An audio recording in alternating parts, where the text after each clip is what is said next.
दोस्तों इस वीडियो में हम जानेंगे भारत के दूरस्थ बिंदुओं के बारे में। दूरस्थ बिंदुओं को देखने से पहले हम सबसे पहले भारत के राज्यों को देखते हैं।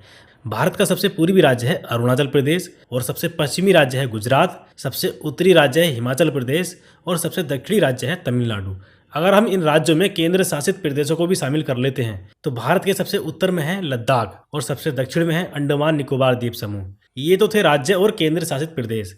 अब हम देखेंगे भारत के सबसे दूरस्थ बिंदुओं को। भारत का सबसे पूर्वी बिंदु है किवीथू जो कि अरुणाचल प्रदेश में है, और भारत का सबसे पश्चिमी बिंदु है सर क्रीक जो कि गुजरात में है, और सबसे उत्तरी बिंदु है सियाचिन ग्लेशियर के पास इंदिरा कोल जो कि लद्दाख में है, और सबसे दक्षिणी बिंदु है इंदिरा पॉइंट जो कि ग्रेट निकोबार द्वीप पर है, और भारत की मुख्य भूमि पर सबसे दक्षिणी बिंदु है कन्याकुमारी। दोस्तों इस वीडियो में हम जानेंगे भारत के दूरस्थ बिंदुओं के बारे में। दूरस्थ बिंदुओं को देखने से पहले हम सबसे पहले भारत के राज्यों को देखते हैं।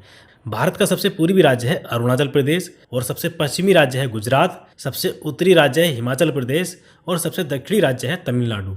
अगर हम इन राज्यों में केंद्र शासित प्रदेशों को भी शामिल कर लेते हैं तो भारत के सबसे उत्तर में है लद्दाख और सबसे दक्षिण में है अंडमान निकोबार द्वीप समूह। ये तो थे राज्य और केंद्र शासित प्रदेश। अब हम देखेंगे भारत के सबसे दूरस्थ बिंदुओं को।